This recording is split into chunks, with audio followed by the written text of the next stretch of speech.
नमस्कार साथियों, पिछली क्लास में हम लोग समझे थे मौलिक अधिकार के बारे में, फंडामेंटल राइट्स के बारे में कि फंडामेंटल राइट्स कौन कौन से हैं।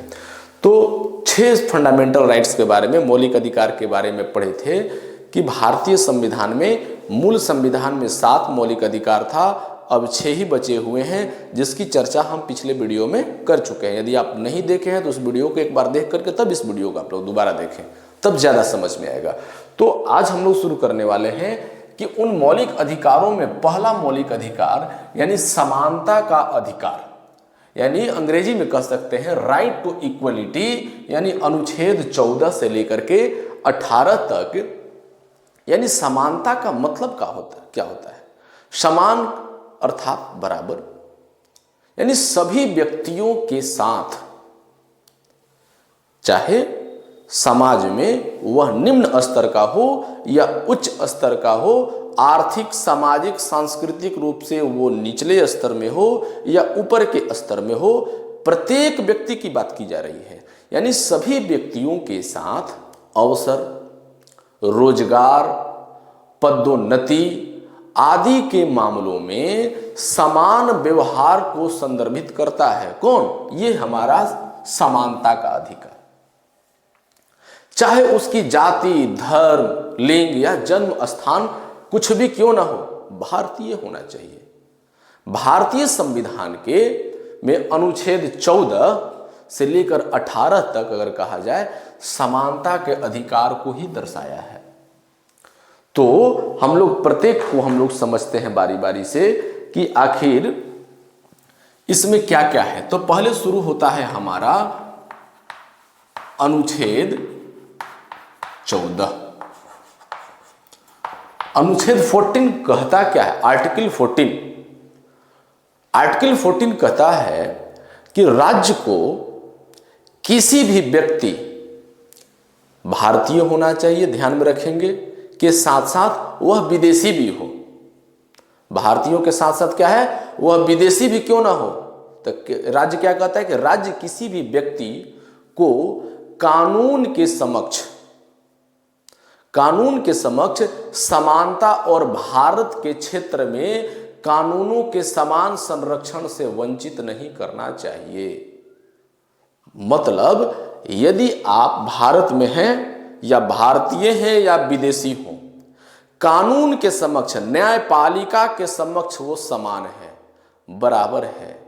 किसी कार्य को, अनैतिक कार्य करने पर किसी व्यक्ति को, जितना निम्न स्तर के व्यक्ति को या उच्च स्तर के व्यक्ति को, चाहे किसी भी जाति के व्यक्ति को जितना दंडित किया जाएगा वह हर व्यक्ति को दिया जाएगा, वह भारत के किसी भी समुदाय से हो या वह विदेशी हो। कानून क्या कर सकता है? कानूनों के समान संरक्षण से वंचित नहीं करना चाहिए। यह कौन कहता है? आर्टिकल 14। इसके बाद है आर्टिकल 15। अनुच्छेद 15 कहता है कि राज्य किसी नागरिक के साथ, किसी भी नागरिक शब्द आ गया मतलब वो भारतीय, अब विदेशी नहीं। राज्य किसी नागरिक के साथ केवल उसके जाति, धर्म, मूलवंश, लिंग या जन्म स्थान के आधार पर भेदभाव नहीं कर सकता है। अगर आपके साथ भेदभाव हो रहा है, राज्य आपके साथ इस प्रकार का कर रहा है, तो कानून में आपको यह अधिकार है कि मौलिक अधिकार के हनन यदि आपका होता है तो डायरेक्ट आप सर्वोच्च न्यायालय यानी सुप्रीम कोर्ट का दरवाजा आप खटखटा सकते हैं। इतना आपको अधिकार भारतीय संविधान में प्राप्त है। यानी राज्य आपके साथ भेदभाव नहीं कर सकता है। किसके आधार पर? धर्म, मूल, जाति, जन्म स्थान, लिंग के आधार पर भेदभाव नहीं करेगा। अब आता है हमारा आर्टिकल 16। यह कहता है कि राज्य के अधीन किसी पद या नियोजन या नियुक्ति से संबंधित मामलों में अवसर की समानता। राज्य के अंतर्गत किसी पद का यदि नियोजन या नियुक्ति की बात हो, उसमें अवसर की समानता होगी, अर्थात उसके क्राइटेरिया, एलिजिबिलिटी होंगे। जैसे अब यूपीएससी का फॉर्म आया है, इसी से उदाहरण से समझ लेते हैं। तो इसके यूपीएससी में सिलेक्शन के लिए आपको यूपीएससी का अपना मानदंड है, जिसके क्राइटेरिया को आपको फुलफिल करना पड़ेगा। अब ऐसा नहीं कि राज्य के अधीन किसी भी पद पर नियोजन के लिए प्रत्येक व्यक्ति समान है तो हर व्यक्ति जाकर के यूपीएससी का फॉर्म भर दे, ऐसा संभव नहीं है। उसको फॉलो भी करना पड़ेगा। क्या फॉलो करना पड़ेगा? उसके रूल रेगुलेशन को, नियुक्ति के जो रूल रेगुलेशन हैं।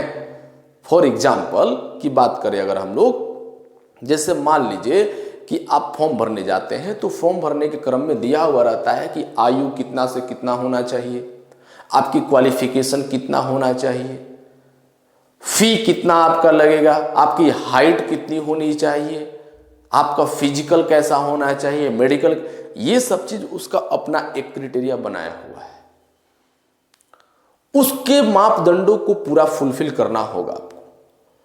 ऐसा नहीं कि आप कह दीजिएगा जाकर के कि नहीं, हमको तो अनुच्छेद आर्टिकल 16 तक कहता है कि आप हमको उसमें अवसर की समानता है, तो आप कहां हमको अवसर की समानता दे रहे हैं? ऐसा नहीं है। इस चीज को उसमें जोड़ा गया है। अनुच्छेद 17 की बात करें, अब इसके बाद आता है अनुच्छेद 17। अनुच्छेद 17 कहता है अस्पृश्यता का उन्मूलन और किसी भी रूप में इसके अभ्यास का निषेध। इस अनुच्छेद के अनुसार अस्पृश्यता दंडनीय अपराध है। अस्पृश्यता का मतलब होता है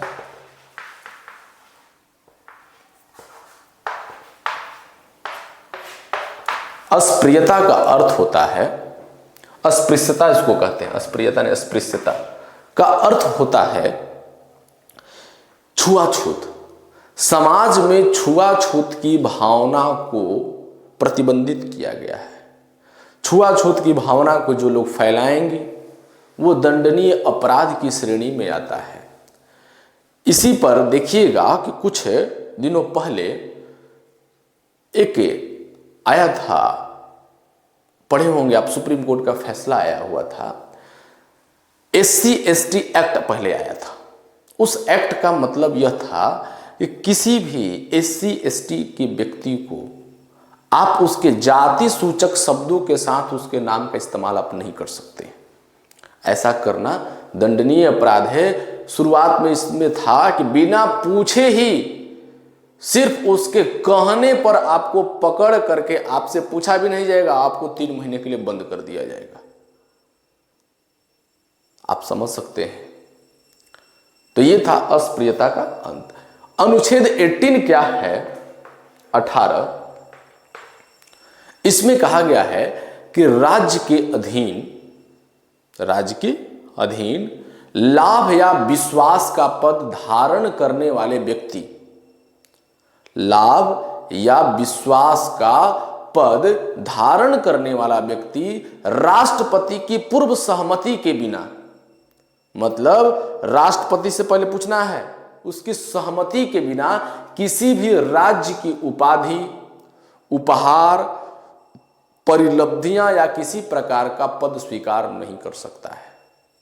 यानी किसी भी राज्य की उपाधि लेना हो, कोई उपाधि चाहिए, उपहार कोई देना हो, या परिलब्धि, उपहार करने मतलब ऐसा नहीं कि आपसी जो गिफ्ट देते हैं, राज्य से संबंधित, राज्य से उपाधि, राज्य से उपहार या परिलब्धियां देना हो तो राष्ट्रपति की अनुमति उसमें आवश्यक हो जाती है। यानी राष्ट्रपति की आवश्यक सहमति के बिना ऐसा करना, ऐसा इसमें नहीं है। आर्टिकल जो है 18 यही कहता है। अब इसके बाद आता है, ये हमारा रहा कौन?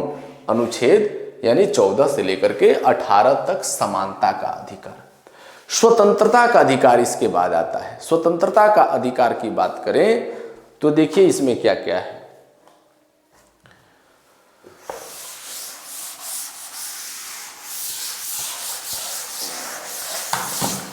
इसमें है हमारा अब स्वतंत्रता का अधिकार।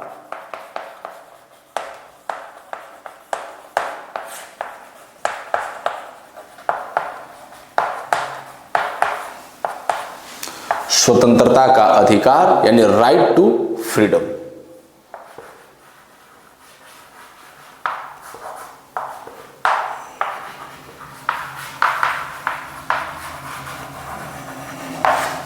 राइट टू फ्रीडम, स्वतंत्रता का अधिकार का मतलब को हम लोग समझते हैं कि स्वतंत्रता का अधिकार है क्या। स्वतंत्रता का अधिकार एक सकारात्मक अधिकार है कहा जाए, अर्थात वह अधिकार जो विशेषाधिकार प्रदान करता है, अधिकार नहीं, अधिकारों से भी विशेष अधिकार। स्वतंत्रता के आदर्श को बढ़ावा देने के लिए संविधान निर्माताओं ने भारतीय नागरिकों को यह अधिकार प्रदान किया है और हमारे संविधान का अनुच्छेद 19, 20, 21 और 22, 19, 20, 21 और ये 22 जो आर्टिकल हैं स्वतंत्रता के अधिकार के अंतर्गत आता है। अनुच्छेद 19 से अब हम लोग शुरू करते हैं। आर्टिकल 19 जो है वह कहता है इस अनुच्छेद के तहत भारत के नागरिकों को स्वतंत्रता से संबंधित 6 अधिकारों की गारंटी दी गई है। कितने अधिकारों की? 6 अधिकारों की गारंटी दी गई है। पहला, वाक और अभिव्यक्ति की स्वतंत्रता, मतलब आप अपने इच्छानुसार अपनी बातों को प्रस्तुत कर सकते हैं, अभिव्यक्त कर सकते हैं। लेकिन इसमें यह भी कहा गया है कि आप ऐसे वाक और अभिव्यक्ति नहीं देंगे जिससे किसी की मानहानि हो, जिससे समाज में दंगा फैल जाए, ऐसे बातों को आप नहीं बोलेंगे। यानी आप अपनी निजी बातों को रखने का आपको अधिकार दिया गया है। पहला 19(1) 2 क्या है? 19(2) कह रहे कि बिना किसी हथियार के शांतिपूर्वक इकट्ठा होने की स्वतंत्रता। यानी कि आप धरना प्रदर्शन करना चाहते हैं तो बिना किसी हथियार के, हथियार लेने के चाकू भाला गणासी लेकर चले जाइए, बिना किसी झंडा लेकर जा सकते हैं और शांतिपूर्वक इकट्ठा होकर के। तब कहे कि हम लोग तो बिना लाठी डंडा के जाते हैं, पुलिस लाठी बरसाती है, तो देखेंगे पुलिस यह बात जवाब देने में कहती है कि आप शांतिपूर्वक तो इकट्ठा हुए थे लेकिन बाद में आप उग्र हो गए थे, आप टायर जलाना शुरू कर दिए थे, रोड जाम कर दिए थे, जिससे लोगों को आने जाने में समस्या हो रही थी। ये सभी बातों को रख करके जब बहुत ज़्यादा आंदोलन अपना रूप ले लेता है तो पुलिस लाठीचार्ज करना शुरू कर देती है। उसको भी अधिकार प्राप्त है। वो कहती है कि आप शांतिपूर्वक तो कहाँ थे, शांतिपूर्वक रहते तो हम आपके ऊपर लाठीचार्ज नहीं करते। 19(3) कहता है कि संघ या सहकारी समितियां बनाने की स्वतंत्रता है। सहकारी समिति यानी अपना एक संगठन बनाने का आपको अधिकार है। उसके साथ साथ 19(4) कहता है कि भारत के पूरे क्षेत्र में स्वतंत्र रूप से घूमने की स्वतंत्रता है आपको। नहीं, भारत का कोई भी क्षेत्र है, अब ऐसा नहीं कि किसी के घर में आप घुस जाइए, सार्वजनिक स्थान पर आपको विचरित करने का, घूमने की आपको आजादी है। 19(4) 19(5) कहता है कि भारतीय क्षेत्र के किसी भी हिस्से में रहने और बसने की स्वतंत्रता भी है। 19(5) है ये। भारत के किसी भी राज्य, 2800 राज्य, 8 केंद्र शासित प्रदेश, आप वहां पर जाकर के रह सकते हैं, बसने की स्वतंत्रता है। उसके साथ साथ 6 में क्या है? 19(6) में कहा गया पसंद के किसी भी पेशे में जाने की स्वतंत्रता है। यदि आपको कोई पेशा, रोजगार आपको लगता है कि मेरे लिए यही बेहतर है तो आप उसको कर सकते हैं। इसकी आजादी जो है, यानी स्वतंत्रता के अधिकार के तहत ये 19 के अंतर्गत देखिएगा कि आपको 6 प्रकार की आपको आजादी दी गई है। अनुच्छेद 19 के अंतर्गत इतनी आपको आजादी मिली हुई है। अब आता है बारी हमारा अनुच्छेद 20 का। आर्टिकल 20 कहता है, 20 की बात करें, कहता है कि यह अनुच्छेद एक दोषी व्यक्ति को कार्य करने के बाद, यानी कोई कार्य किया है, दोषी है, कानून के दोहरे खतरे और आत्म अपराध के खिलाफ आवश्यक सुरक्षा प्रदान करता है। यानी कि आप दोषी हैं तो आप आत्म अपराध नहीं कर सकते हैं, आत्महत्या नहीं कर सकते हैं, खुद से अपने आप को आप क्षति नहीं प्रदान कर सकते, उसके लिए कानून है। यह भारतीय नागरिकों के साथ साथ विदेशियों पर भी लागू होता है। कौन? आर्टिकल 20। 21 कहता है, आर्टिकल 21 कहता है कि इस अनुच्छेद के अनुसार किसी भी व्यक्ति को उसके जीवन या व्यक्तिगत स्वतंत्रता से कानून द्वारा स्थापित प्रक्रिया के अनुसार ही वंचित किया जाएगा। क्या है कि यानी किसी भी व्यक्ति को उसके जीवन या व्यक्तिगत स्वतंत्रता के से कानून द्वारा स्थापित प्रक्रिया के द्वारा ही वंचित किया जाएगा। जैसा कि एक मैटर था पिछला, आप पढ़े होंगे, जानते होंगे कि मेनका गांधी का जो मामला था, मेनका गांधी के फैसले के मामले के बाद सुप्रीम कोर्ट ने इसी अनुच्छेद के तहत कई अधिकारों की घोषणा भी की थी। तो बहुत ये अगर कहा जाए तो अलग टाइप का अधिकार है। 21A इसमें आता है, 21 के बाद 21A है। यह कहता है कि यह शिक्षा का अधिकार भी प्रदान करता है। इस अनुच्छेद के अनुसार राज्य को 6 से 14 वर्ष की आयु के सभी बच्चों को, 6 से लेकर के 14 वर्ष तक के आयु के सभी बच्चों को मुफ्त और अनिवार्य शिक्षा प्रदान करनी चाहिए। मतलब आपको यह अधिकार है,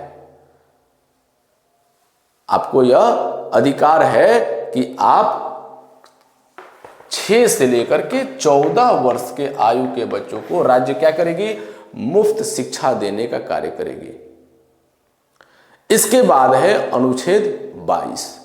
अनुच्छेद 22 कहता है कि यह इसके अनुसार उन लोगों को सुरक्षा प्रदान करता है जिन्हें या तो गिरफ्तार किया गया है या उसे हिरासत में लिया गया है।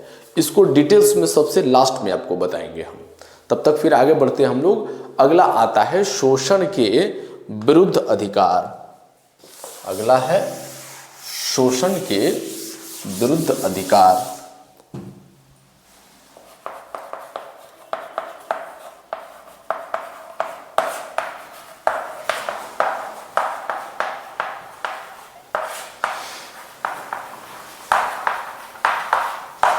शोषण के विरुद्ध अधिकार, राइट अगेंस्ट एक्सप्लॉयटेशन इंग्लिश में इसको बोलते हैं।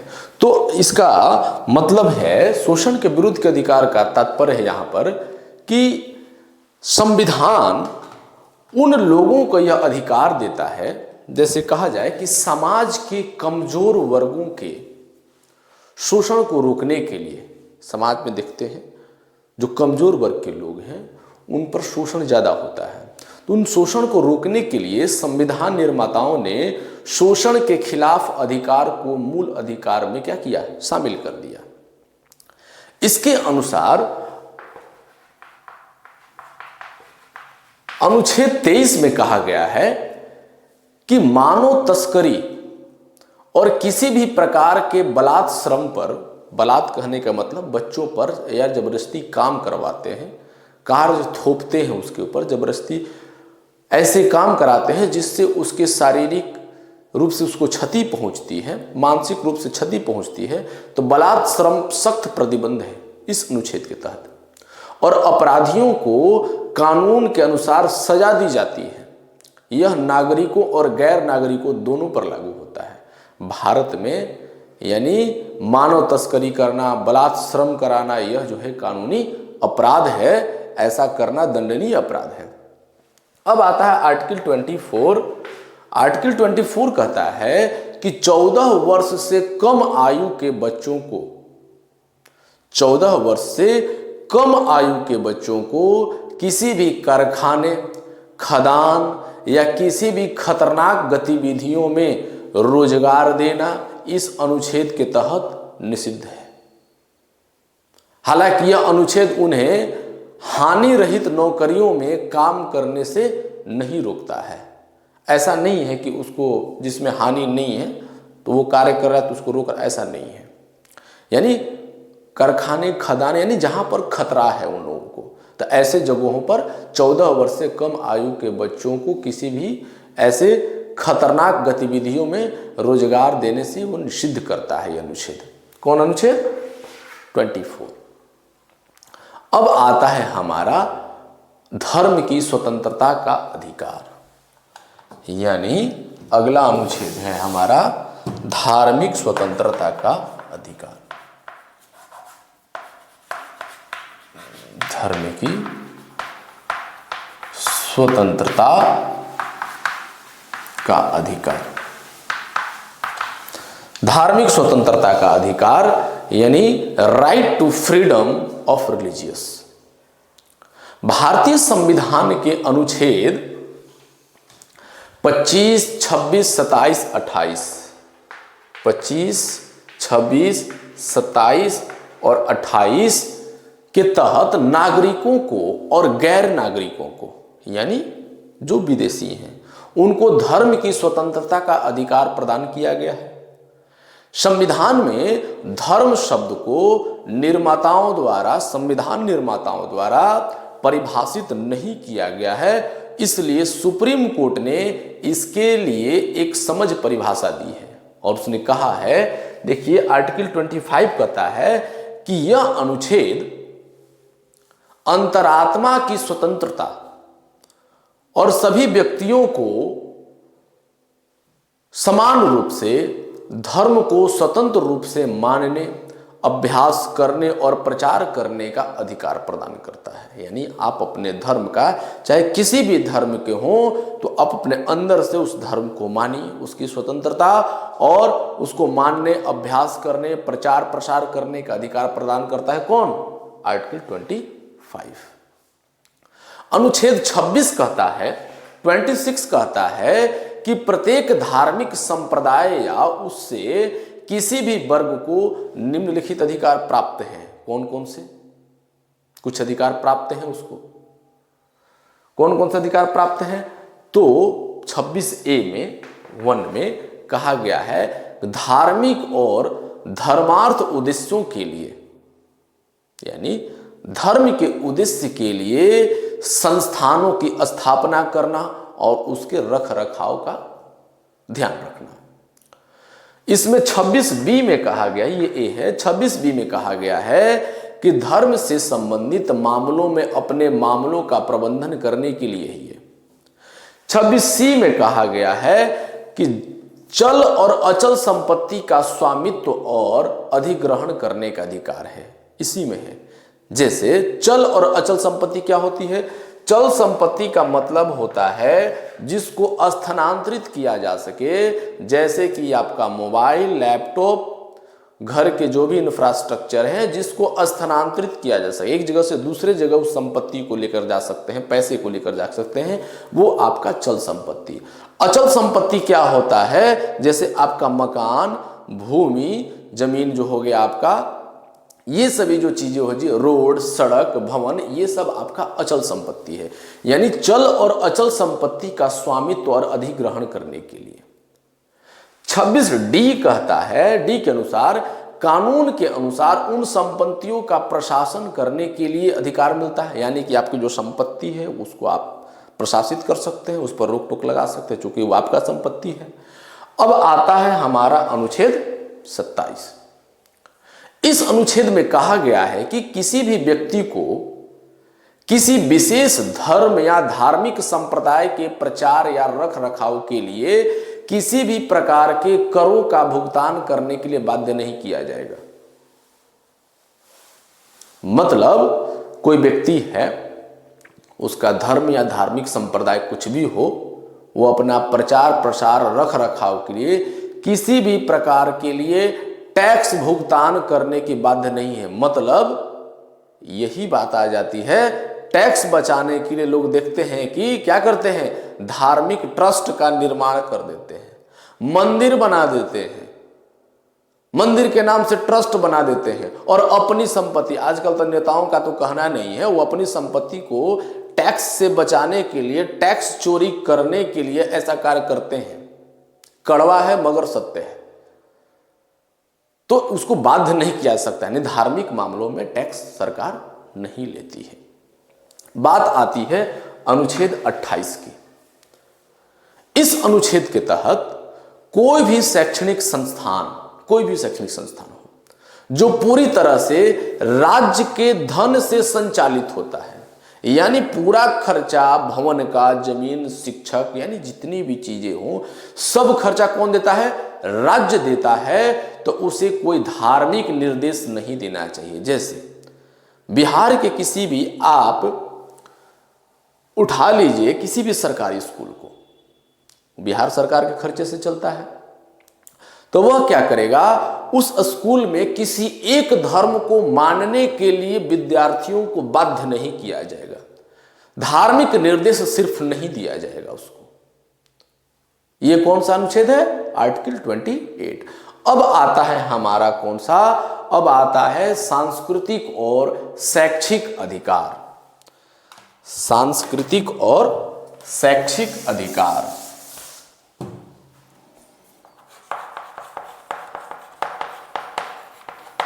सांस्कृतिक और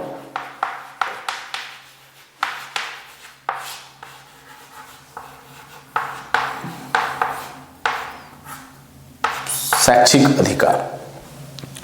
इसमें सांस्कृतिक और शैक्षिक अधिकार यानी कल्चरल एंड एजुकेशनल राइट्स। सांस्कृतिक और शैक्षिक अधिकार के तहत कहा जाए कि अनुच्छेद 29 और 30 आते हैं। इसमें दो अनुच्छेद है, 29 और 30। इसमें कहा गया है सांस्कृतिक, धार्मिक और भाषाई अल्पसंख्यकों के अधिकारों की रक्षा करता है। ये कौन? 29-30। 29 के अनुसार कहा गया है, अनुच्छेद 29 कहता है कि सांस्कृतिक, धार्मिक और भाषाई अल्पसंख्यकों को, यानी भाषा कम बोलने वाले जो भाषा के लोग हैं उनको उनकी विशिष्ट भाषा, लिपि और सांस्कृतिक संरक्षण का अधिकार प्रदान करता है। यह इन अल्पसंख्यकों को धर्म, नस्ल, जाति या भाषा के आधार पर शैक्षणिक संस्थानों में प्रवेश से वंचित करने पर भी रोक लगाता है। यह है हमारा आर्टिकल 29। 30 कहता है, अनुच्छेद 30 कहता है कि सांस्कृतिक, धार्मिक और भाषाई अल्पसंख्यकों को उसको कौन कौन से अधिकार प्राप्त है उसके बारे में बताता है। कहता है कि अपनी पसंद के शिक्षण संस्थानों की स्थापना और प्रशासन का अधिकार है। यानी कि सांस्कृतिक और धार्मिक भाषाई अल्पसंख्यक के लोग हैं जो कम मतलब अल्पसंख्यक है जो हमारे देश में, तो उनको अपने अनुसार शिक्षण संस्थान की स्थापना करना, अपने धार्मिक शिक्षण संस्थान की स्थापना करना, सांस्कृतिक शिक्षण संस्थान की स्थापना करना, अपने भाषा से संबंधित शिक्षण संस्थान की स्थापना करना, उनको यह अधिकार प्राप्त है। अल्पसंख्यक शिक्षण संस्थान से संबंधित किसी भी संपत्ति के अनिवार्य अधिग्रहण के मामले में राज्य द्वारा निर्धारित प्रतिपूरक राशि उन्हें गारंटीकृत किसी भी अधिकार को प्रतिबंधित नहीं करना चाहिए, ऐसा राज्य को निर्देश दिया जाता है। किसी भी प्रकार की सहायता प्रदान करते समय राज्य द्वारा अल्पसंख्यकों के शिक्षण संस्थानों के साथ भेदभाव नहीं किया जाएगा। ये सब भी बातें जो है आपको किसमें है? आर्टिकल 30 में है। अब आता है 31। तो पहले ही बता दिए कि संपत्ति का जो अधिकार था उसमें संशोधन करके, कौन सा संशोधन पिछले बताया आपको, संशोधन करके उसको मौलिक अधिकार, संपत्ति के अधिकार को हटा करके मौलिक अधिकार से उसको कानूनी अधिकार में जाकर के रख दिया गया है। अब आता है संवैधानिक उपचारों का अधिकार।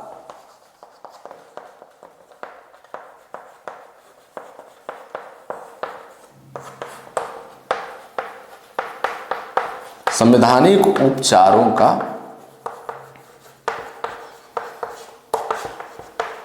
अधिकार, article 32, right to constitutional remedies. अनुच्छेद 32 कहता है,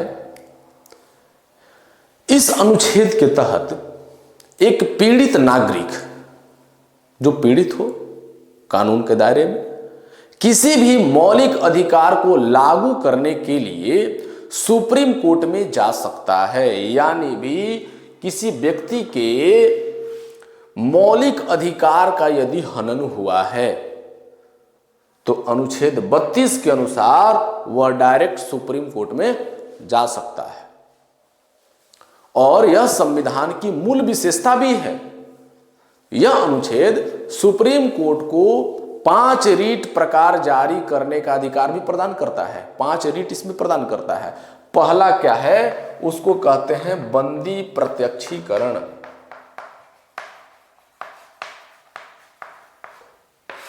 बंदी प्रत्यक्षीकरण, इसका मतलब होता है इस रीट के हिसाब से 5 रीट जारी करता है। यह रीट एक व्यक्ति को हिरासत में लिए गए व्यक्ति के 100 को अदालत में उसको सामने पेश करने का आदेश देती है।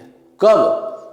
बंदी प्रत्यक्षीकरण, यानी एक समय सीमा है कि किसी व्यक्ति को यदि अरेस्ट किया गया है तो उसको अधिकार प्राप्त है, यानी उसको जो है 24 घंटा के अंदर अदालत के सामने उसको पेश करना होगा।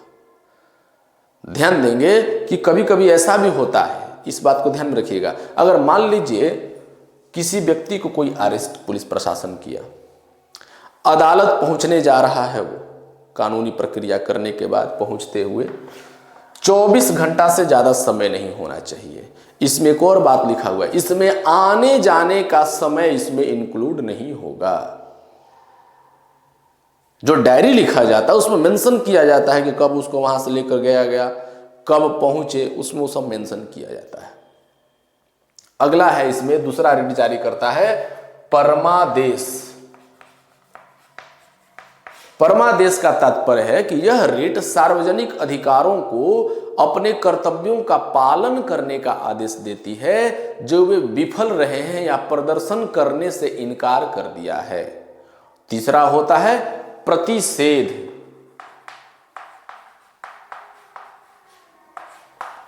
तीसरा होता है प्रतिषेध का मतलब यह रीट निचली अदालतों को अपने अधिकार क्षेत्र से बाहर जाने से रोकती है। यानी कहता है कि आपका जितना अधिकार है उतना ही में कार्य करें, उस अधिकार क्षेत्र से आप बाहर नहीं जाएं। इसके बाद आता है चौथा उत्प्रेषण। उत्प्रेषण से तात्पर्य है यह उच्च न्यायालयों द्वारा निचली अदालतों को जारी किया जाता है कि जिनमें उन्हें विशेष मामले को उन्हें स्थानांतरित करने या विशेष मामलों में उनके आदेशों को रद्द करने के लिए कहा जाता है। यानी मामला बड़ा है, विशेष है, तो उसको वो क्या करेंगे, स्थानांतरित कर देंगे उच्च अदालत को। और एक है लास्ट है उसमें अधिकार परीक्षा। अधिकार परीक्षा के अंतर्गत यह रीट किसी व्यक्ति को ऐसे सार्वजनिक पद पर रहने से रोकता है जिसका वह हकदार नहीं है। मतलब किसी व्यक्ति को ऐसे सार्वजनिक पद पर रहने से रोकता है, सार्वजनिक का मतलब सामाजिक पद पर, जिसका वह हकदार नहीं है। अगर उसका हक नहीं है, अधिकार के बारे में हमने बताया शुरू में ही, कल के वीडियो में ही हमने बताया था, पिछले वीडियो देख लेंगे आप, अधिकार क्या है। यानी उसका अगर हकदार नहीं है, अधिकार नहीं है, तो उस पद पर उसको नहीं रहना होगा। ये हमारा अनुच्छेद आपका रहा 32 एक और कहता है अपने अधीन रीट जारी करने की शक्ति इसका विस्तृत है, बहुत बड़ा है, तथा संपूर्ण भारत पर अधिकारिता रखता है। ये उच्चतम न्यायालय केवल मूल अधिकारों के प्रवर्तन के लिए रीट जारी कर सकता है। ये रहा हमारा यानी मौलिक अधिकारों का विश्लेषण। अभी इसमें बहुत सारी चीजें हो सकती है। अभी शॉर्ट में यानी इतना हमने आपको जरूर बता दिया है कि आप प्रीलिम्स क्वालिफाई कर जाएंगे मौलिक अधिकार इतना पढ़ करके। और विश्लेषण की बात किया जाए, प्रत्येक अनुच्छेद में भी आपका विभाग है, भाग में विभाग, भाग का विभाग है उसमें, यानी उसमें बटे हुए ABCD करके, यानी कोई अधिकार दिया गया है तो किस अधिकार के तहत रोका गया है, कहाँ कहाँ उसको मनाही है, इन सभी चीज़ें भी हैं। एक नए वीडियो आपको लेकर सामने आएंगे, जिसमें लगभग वो 2 से 3 घंटों का वीडियो होगा। उसको देखना ना भूलिए, यानी प्रीलिम्स मेंस सबके लिए है वो, और इतने डिटेल्स में उसमें आपको बताएंगे प्रत्येक मौलिक अधिकारों को कि आप मतलब गहराई से समझ सकते हैं कौन कौन सा उस अधिकार के तहत किसका किसका मान लीजिए मौलिक अधिकार का हनन हुआ, उस केस में सुप्रीम कोर्ट ने क्या फैसला दिया, इन सभी बातों को लेकर के बीच में हम आपको लेकर आएंगे। आज के लिए इतना ही, थैंक यू।